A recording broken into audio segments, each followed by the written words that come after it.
Hello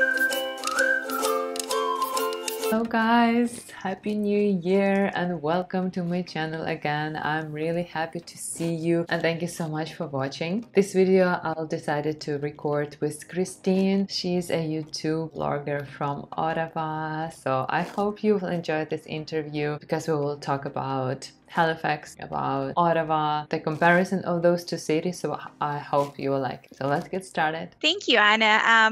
So my name is Christine and I am the founder of the Maple Diaries channel. For now, we are here to really share our life experiences here in Canada. Basically, I'm based in Ottawa, and then Anna came from Halifax and moved to Toronto. So we're going to cover topics that immigrants want to know, or newcomers who were just newly moved here in Canada. Like first, we want to understand the other factors such as the employment, weather, etc. So let's get started. You moved from Philippines, right? Yes, I'm originally from the Philippines, and but I used to live in the UAE in Dubai. So I spent my 10 years there. I also used to live in Singapore. So the countries that I've been with was really more of a tropical kind of country, really hot, all those kind of weather. But then again, we moved here in Canada, like in 2018. I was with my husband and my daughter. We moved here through the express entry pathway, and we received a provincial nomination in Ontario. So the reason why we chose Ottawa, probably because at first as a newcomer, we just want to understand first the cost of living. And for us as a newcomer, it's a lot easier to start our life here in Ottawa because Toronto would be really nice. It's more diverse, a lot of, I think, more competitive in terms of employment. But then again, the cost of living will hammer us because we're just newcomers.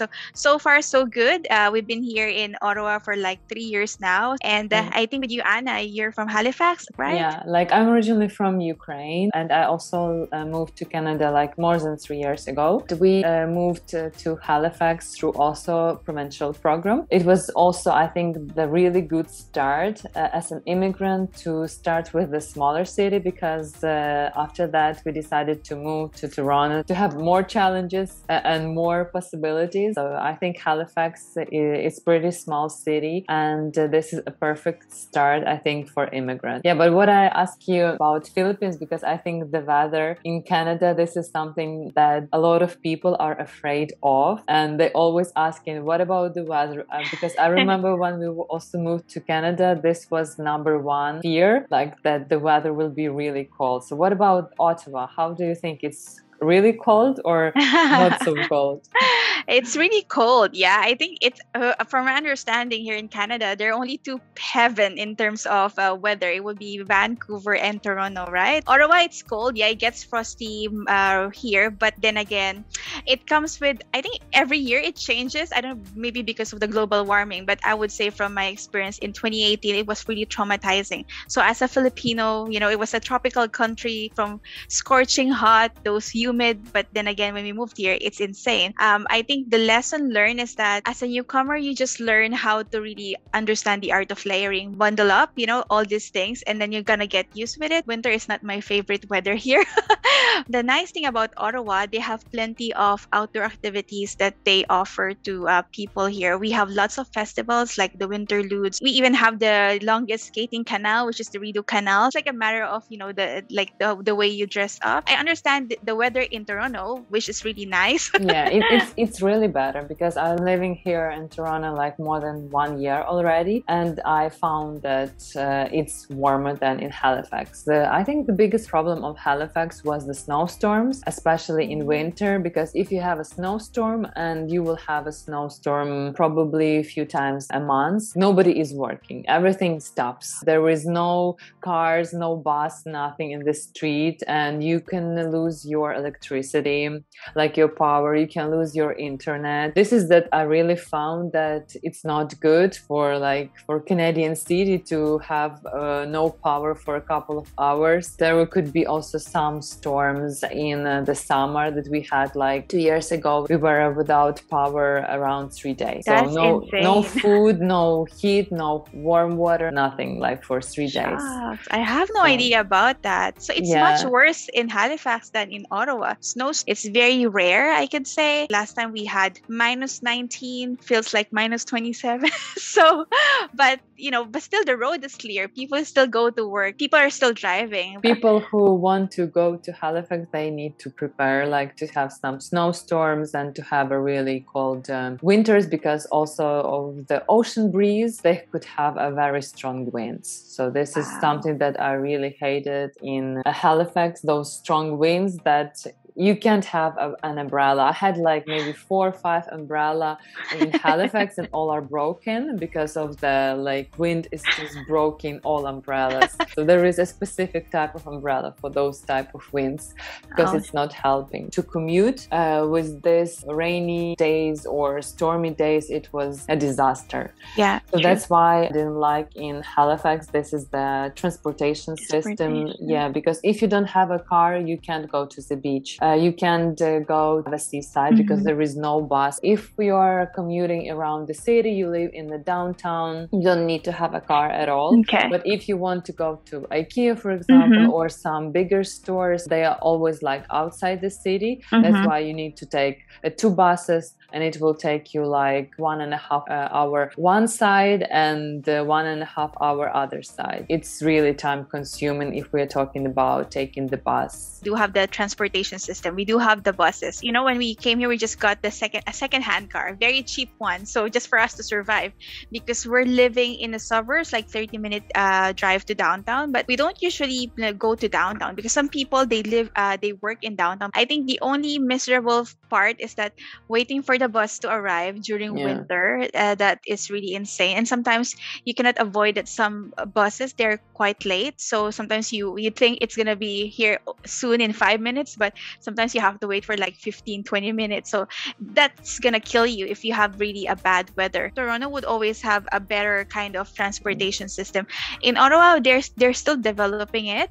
If you're in downtown, it's a lot easier to go around, but like people who are living like in suburbs, it's always advisable to bring your car. Well, we don't have much traffic here as well, so it's also nice to drive around. If I have a car, it would only take me probably like 20-minute drive to home, but when I took the bus, it took me like an hour to get back home. I think for newcomers or people who wants to really thinking of moving to Canada, somehow I think it's nice that you set aside some savings for you to probably purchase a car. It hasn't have to be a brand new right away. You can get a lot of cheaper ones. A huge advantage of Canada, I think, that the cars are really cheap, affordable cars that you can buy for 2,000 or 3,000 of Canadian dollars easily. Yeah. So this is something that's for a lot of immigrants to consider. I think in Canada, one of the challenging is getting your driver's license.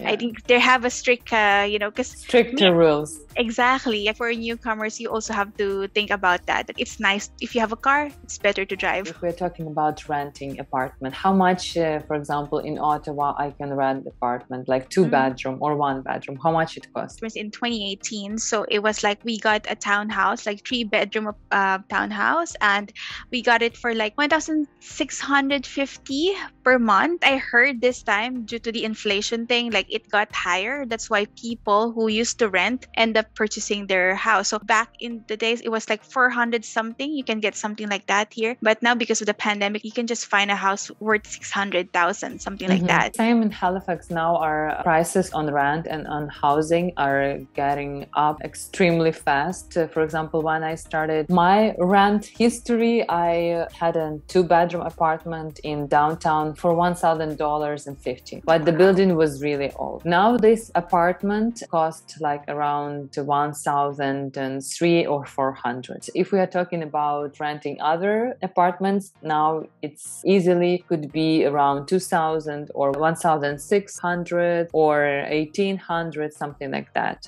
So the prices are going up. The same is with houses. For example, my friends bought a house for 200,006, but now this house cost around 400,000 or even 500,000 for 2 years. It's really got up. Yeah. And what about like if we're talking about lifestyle? Like, what is lifestyle in Ottawa? Good part of being in Ottawa, it's because you have those best of both worlds, that it's so easy for us to get to Quebec if you wanted to, and get to Toronto if you wanted as well. Probably some people would say that Ottawa is quite boring, but I think it's more focused on outdoor activities, museums, like the nature itself. You get close to the nature. In Toronto, you have the best of shopping malls there, all those nice restaurants.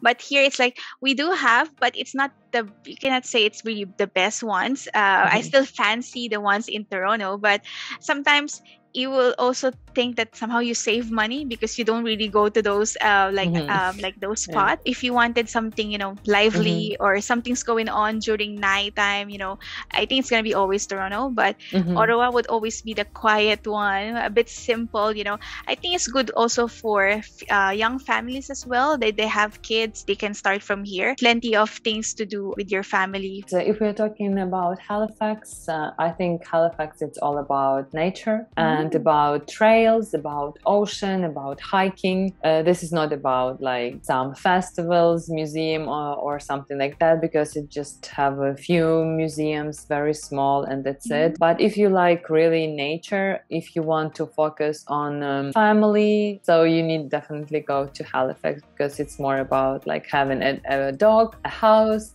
kids, and just to live a peaceful life. So but if you want to have more fun, more hustle and bustle, like clubbing and all of this stuff, it's definitely for Toronto. That's why I moved to Toronto, because I like all of this stuff. But a lot of people are looking just to have a peaceful life, so I think the Halifax will be a perfect place. Is it true that in Halifax you get the nicest and the best fresh seafood? Is it like that? Yeah, it's wow, true. Must be cheap, right? I think it's a little bit cheaper if we are talking about seafood, but if we are talking about like other services or other food, I think the same price as Toronto. And how was the like the employment in Halifax? Like, what are the like opportunities there? It's taking more time to get a good job, so it's not so easy, for example, as in Toronto, because you need to know more people, you need to network a lot, you need to be in this like circle of people. Then it's easier for you to find a job, and the process is like longer. And for example, here you can find a job for 1 week. In Halifax, it will take you like months or two. It takes more time. And I know a lot of people who really struggles to find a good job, but you need just to start from whatever job it is, just to start having and earning this Canadian experience, because this is what matters, because then the employer will ask you about reference, and you need to have this Canadian reference. Because I was wondering, what are the common job types or opportunities in Halifax? Like, because it's a different kind of living there. Here, if you want to start from scratch, some people would do, there are like plenty of Walmarts, Costco, stuff like that. I don't know, in Halifax, do you have those? It will be the same. It will be the same, like a lot of job in stores. There will be not so many like drivers deliver food, like skip the dishes, like DoorDash or something like that. In Halifax, it's still getting like popular, but not so popular and not so demanding, because the location is very small and the distance are also very small. So you are not able to earn a lot, because of there is like 5-minute drive, or it will be 15 minutes walk. I got different friends and they got different job, like in IT or in bank. It's still possible if you have a good references, if you had a relevant experience and you have a good resume. Everything is possible, but you need just to work on this. People would always think that you have to work in a government or stuff like that, but initially my husband speaks French, so at first he was targeting opportunities in federal government, but I think that time it wasn't really his time. So he used to be like a hotelier in Dubai. So coming from Dubai to here, like he had this mindset that, hey, I'm not gonna work for a service industry anymore. So he just wanted to have this work-life balance thing. That's what Canada has, right? So he ended up working for a bank, so now he ended up being an analyst. And I think one thing good in general, I think with Canada is that you don't have to have a solid experience with one specific job. Like as long as your skills are, you have a transferable skill set, then they would still let you do the opportunity. But well, the references are very important as well, like for you to start, because they will be always be asking for that. Because at first when I started looking for a job, I just wanted to do contractual jobs because I don't feel like, siging up for something that I don't really wanted to. So I'm just really trying to test the water. But I end up getting a full-time job because the buying a house requires you to have a full-time job. And so I said, okay, I'm going to sign up for it. A lot of opportunities in terms of, those agencies can check out those kind of manpower agencies. They won't charge you, but, contractual jobs like good for 6 months or for 1 year just to be in the Canadian, like industry. So I think that's one of the learnings as well. I think it was a long interview. Yeah. And we want to thanks to our subscribers. Do not forget to subscribe to my channel, Anna Otror, to Christine's channel. Be sure to have to just like this video and subscribe as well. The Maple Diaries. And so if you have any questions or comments, just make sure to write it down so Anna and I could really give you more information to help you out with your moving here in Canada. Thank you. Bye. Bye.